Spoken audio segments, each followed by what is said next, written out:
Now that the NFL draft is over, one of the most important things to look at here for fantasy football is who are some of the big winners? Who are some players we need to target now that their teams have drafted? I got a few names you need to keep your eyes on.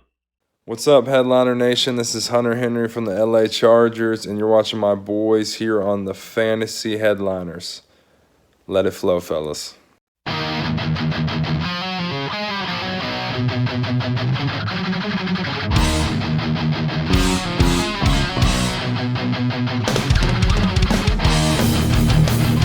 What is going on, Headliner Nation? Jake, Fantasy Headliners, coming at you today talking about some NFL draft winners, right? The NFL draft is over, and there's a few players, some which you can already see there listed on the side of the screen, that really turned out to be a big winner on draft day. They didn't really get their value affected in a negative way. If anything, it really helped them out positively here after the NFL draft. That's what we're going to be talking about today. And these are some names you really need to target come your fantasy football draft day.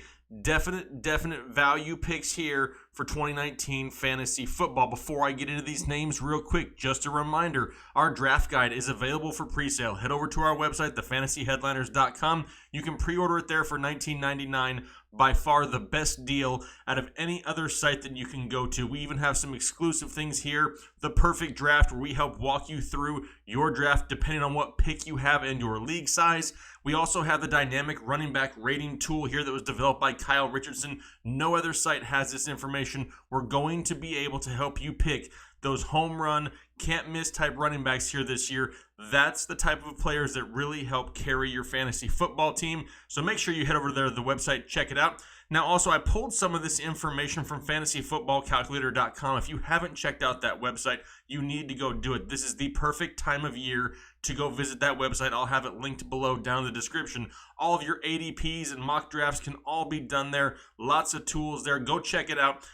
It's something that we really use a lot here on this channel. But now, before taking up any more time, let's talk about a few names that we need to target because of their boosted value here after the NFL draft. All right, first guy off the list, you see him sitting over there. It's Marlon Mack, running back of the Indianapolis Colts. Now, we already know Andrew Luck, he's back. He's healthy. He's got one of the best offenses in all of football. They just added Paris Campbell through the draft. Not a huge Paris Campbell fan, but I think he really adds another dynamic to this offense.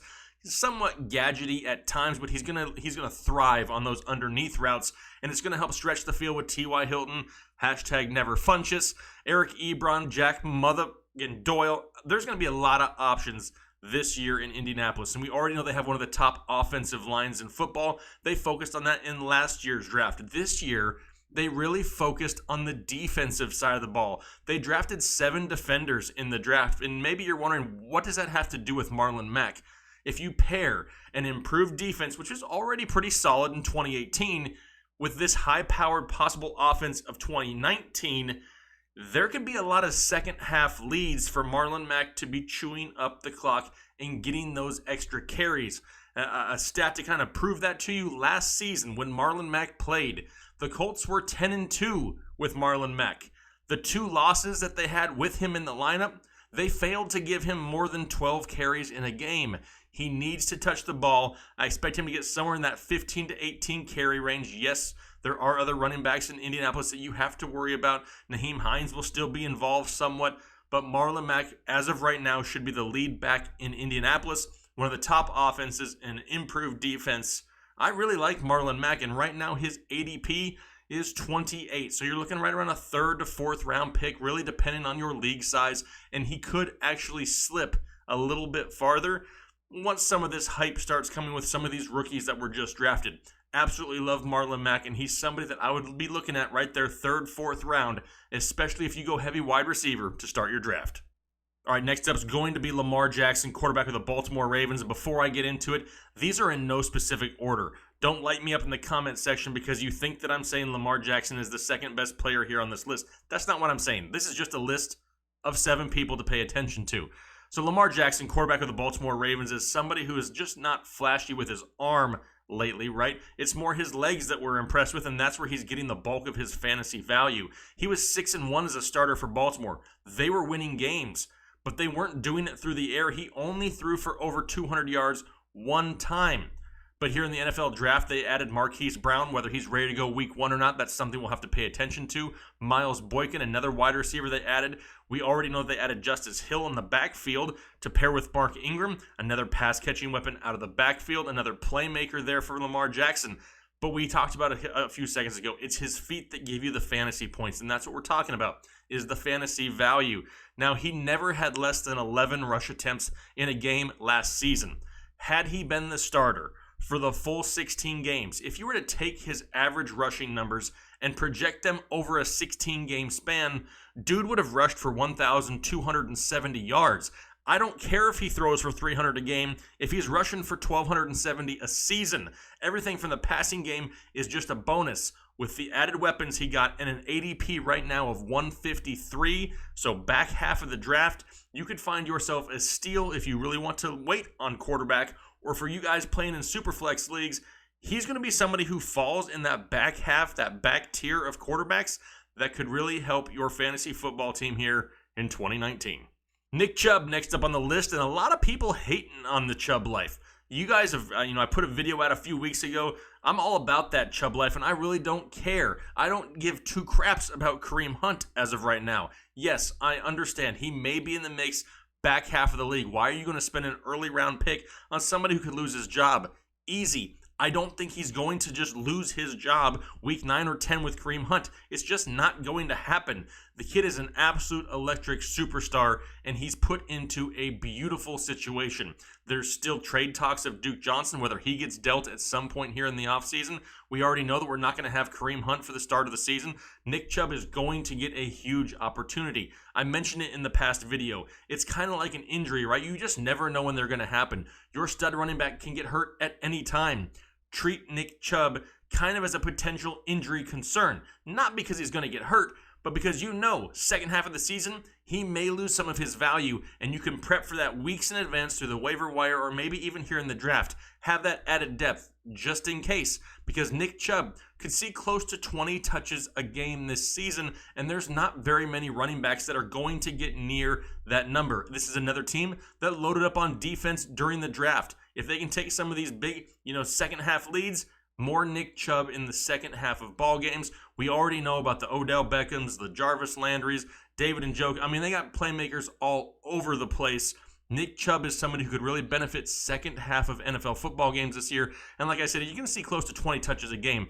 The Cleveland Browns were 4-1 every time they gave Chubb at least 19 carries in 2018. That's something that's going to continue there with Freddie Kitchens, and I still am all about that Chubb life.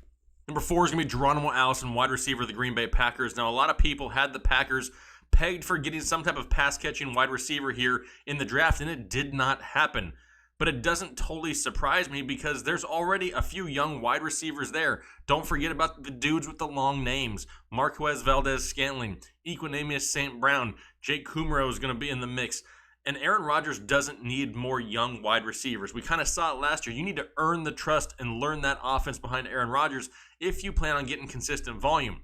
Now, consistent volume is kind of what Geronimo Allison was getting before he got injured. He's going to be the clear-cut number 2 to start the season in Green Bay behind Devonta Adams.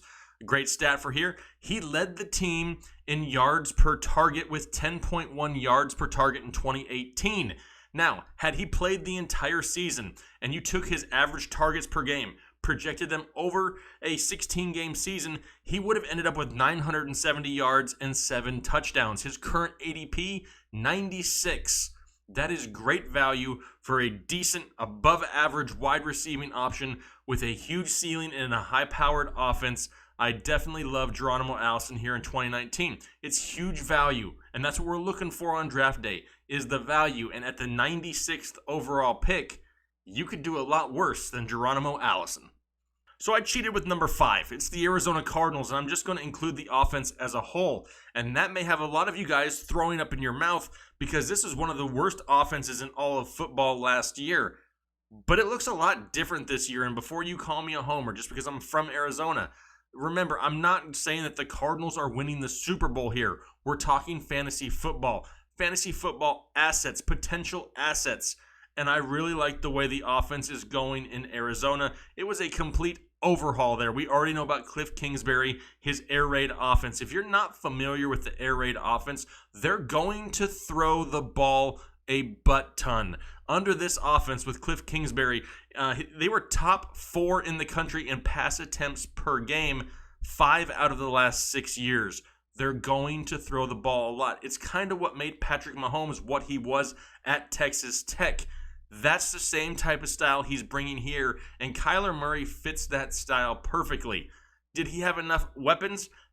Debatable. Larry Fitzgerald's in his last year. We already know they have Christian Kirk, who is a budding superstar with a huge, ceiling. The kid is absolutely electric and can take the ball 80 yards in a blink of an eye.